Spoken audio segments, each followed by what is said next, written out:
Selanjutnya, Cak. Untuk selanjutnya adalah sambutan dari PJ Bupati Kabupaten Bekasi, Dr. Haji Dani Ramdan MT. Untuk tempat kami persilahkan. Siap. Bismillahirrahmanirrahim. Assalamualaikum warahmatullahi wabarakatuh. Selamat malam, salam sejahtera untuk kita semua. Salam, Om Swastiastu, Namo Buddhaya, salam kebajikan. Yang saya hormati para kiai, ulama yang dimuliakan, hadir di sini Bapak Kiai Haji Ali Anwar, mewakili PCNU, Dewan Pembina PCNU Kabupaten Bekasi, dan Bapak Kiai Haji Dede Ismail dari Ketua MWC NU Kecamatan Tambun Selatan.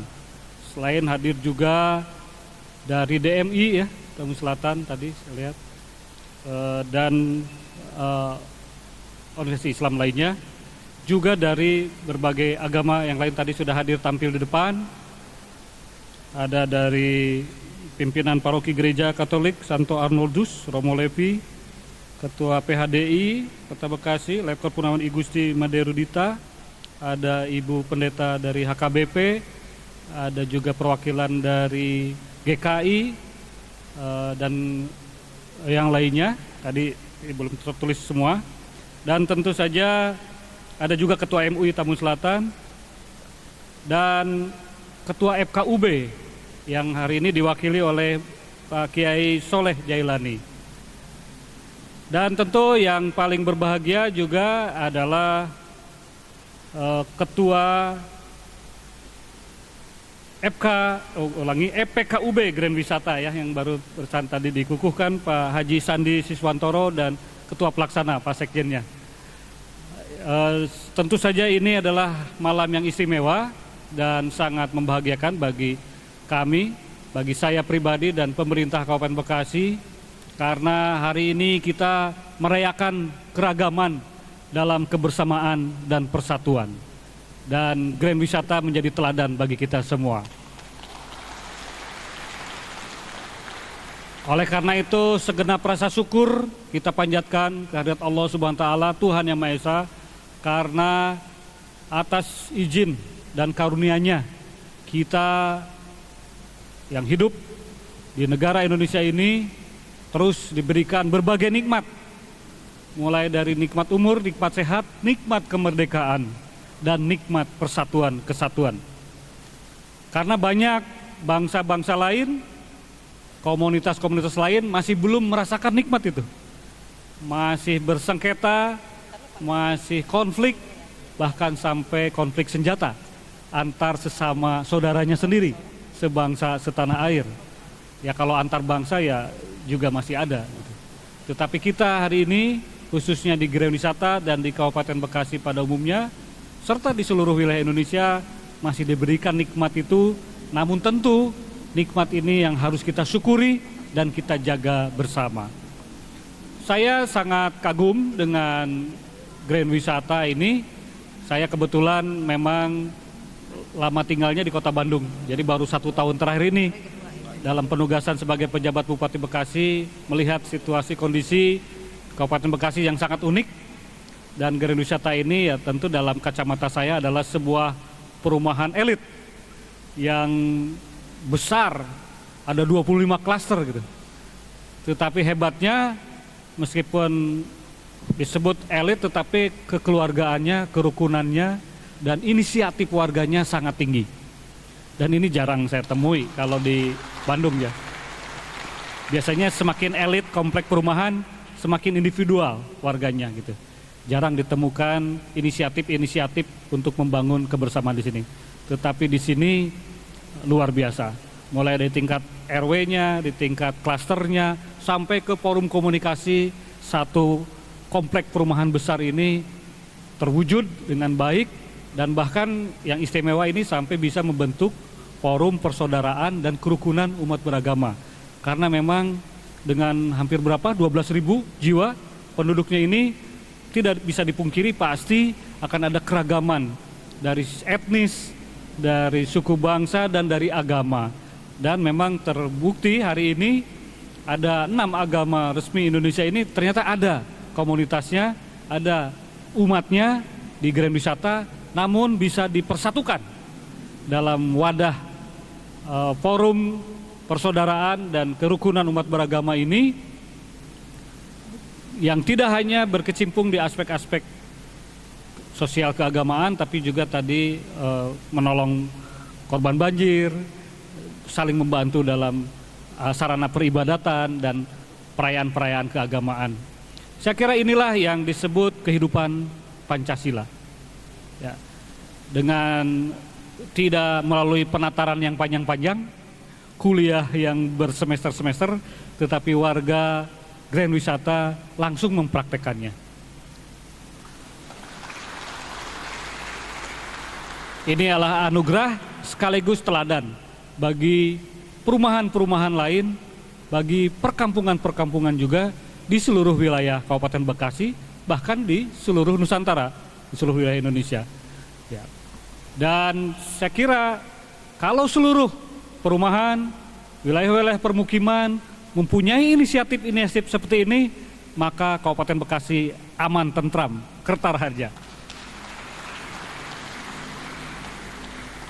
Dan inilah tujuan kita bersama, hidup berdampingan di bawah panji Pancasila untuk mencapai kesejahteraan bersama. Kesejahteraan dan pembangunan mutlak membutuhkan kondusivitas. Dan kondusivitas kunci utamanya adalah kerukunan, persatuan dan kesatuan. Siapa yang bisa mewujudkan? Ya kita semua. Karena pemerintah walaupun memegang tanggung jawab utama, tetapi tidak akan bisa mewujudkannya sendiri. Sebuah persatuan kesatuan adalah lahir dari kesadaran dan keinginan bersama. Sebagaimana lahirnya negara kita Indonesia. Karena hari ini kita sedang memperingati juga Hari Kebangkitan Nasional 20 Mei. Tahun 2008 mungkin nama Indonesia itu masih sebuah bayangan. Masih sebuah mimpi gitu ya. Kalau kita yang hadir, yang lahir hari ini, Indonesia sebuah keniscayaan. Kita hadir sudah lahir Indonesia, kita sudah hidup berKTP Indonesia.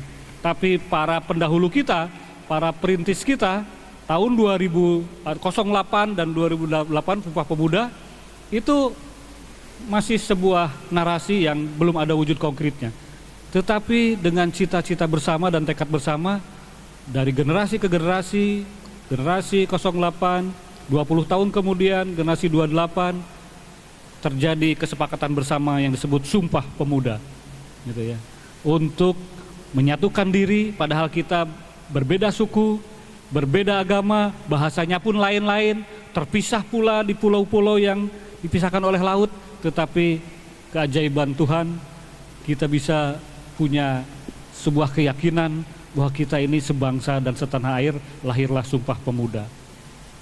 Dan terus mengerucut, mengkristal, menguatkan tekad itu sampai akhirnya kita bisa merebut kemerdekaan, bukan diberi kemerdekaan kita tuh, direbut di tahun 45, 20 tahun lagi kemudian. Memang dalam siklus 20 tahun kemudiannya ada perubahan dari Orde Lama ke Orde Baru, 20 tahun kemudian lagi Orde Baru ke Orde Reformasi, 20 tahun kemudian juga ada pandemi dan sebagainya. Ujian-ujian itu ternyata bisa kita lampaui. Tidak pecah bangsa ini. Ya. Dan itu tidak semua bangsa bisa melakukannya. Kita pernah mengenal ada negara yang disebut Yugoslavia. Sekarang kalau dilihat di peta dunia sudah tidak ada. Yang adanya Bosnia, Herzegovina, ya, Kroasia dan seterusnya. Negara-negara kecil yang mungkin kekuatannya ya tidak sebanding lah kalau dia dulu zaman Yugoslavia itu salah satu adidaya juga gitu. Selamat datang, Haji. Demikian juga Uni Soviet bubar begitu. India waktu merdeka itu bersatu, sekarang pecah menjadi Bangladesh, menjadi Pakistan dan sebagainya. Banyak cerita-cerita.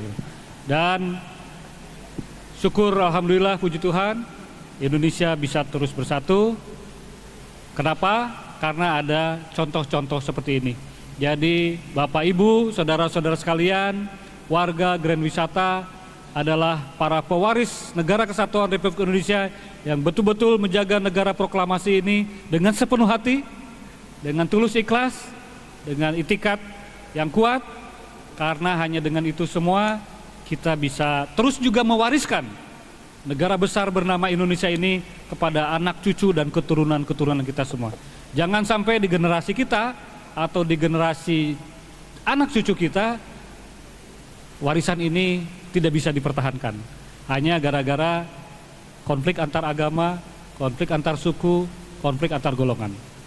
Tahun depan kita akan menghadapi tahun politik, ada 2 agenda besar, Februari pemilu presiden, wakil presiden, serta legislatif, mulai dari DPR RI, DPD RI, DPRD Kabupaten, dan DPRD Provinsi.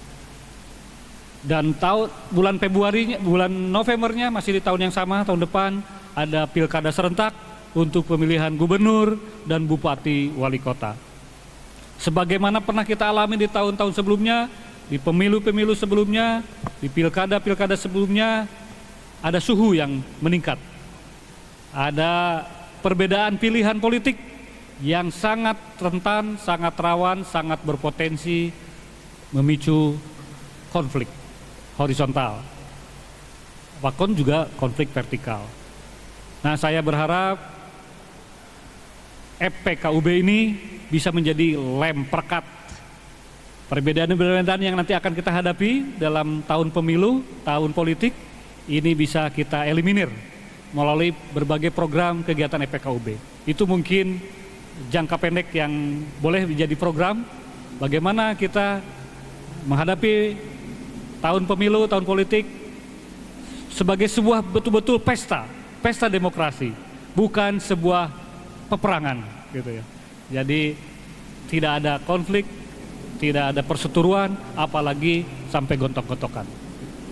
Agenda yang berikutnya tadi juga disampaikan oleh Pak Ketua FPKUB bahwa sarana peribadatan ini belum semua umat mendapatkan yang layak. Mungkin kalau untuk umat mayoritas masjidnya sudah sangat besar, Izul Islam. Demikian juga mungkin beberapa gereja pura. Tentu memang kita harus memenuhi ketentuan peraturan perundangan, tetapi nanti yang sudah bisa memenuhi, mari kita gotong royong. Kami, pemerintah Kabupaten Bekasi, sejak tahun kemarin sudah menggagas dan mulai merealisasikan adanya yang disebut taman religi. Untuk yang pertama ini kita akan dirikan di Jababeka, karena memang Jababeka yang pertama menyanggupi memberikan, menghibahkan lahannya hampir 9.000 meter lebih untuk dibangunkan rumah-rumah ibadah, tentu yang versinya mini begitu, tetapi dalam satu lahan yang sama.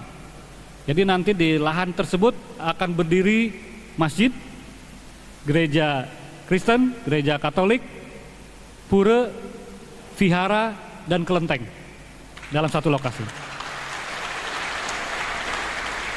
Sekarang administrasi serah terima hibahnya baru beres, sedang kita desain DED-nya, plotting.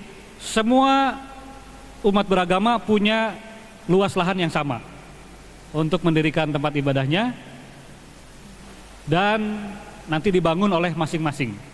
Tetapi yang akan dibangun oleh pemerintah daerah adalah fasilitas bersamanya, itu untuk kantor FKUB dan aula serta plaza untuk kegiatan-kegiatan outdoornya. Saya berharap taman religi ini bisa dibangun juga di kawasan-kawasan lain, terutama di Grand Wisata. Jadi mari kita cari lahannya, mungkin bisa kita minta dari developer untuk dihibahkan sebagai Pasos Pasum, karena ini harus berdiri di Pasos Pasum. Kemudian nanti kita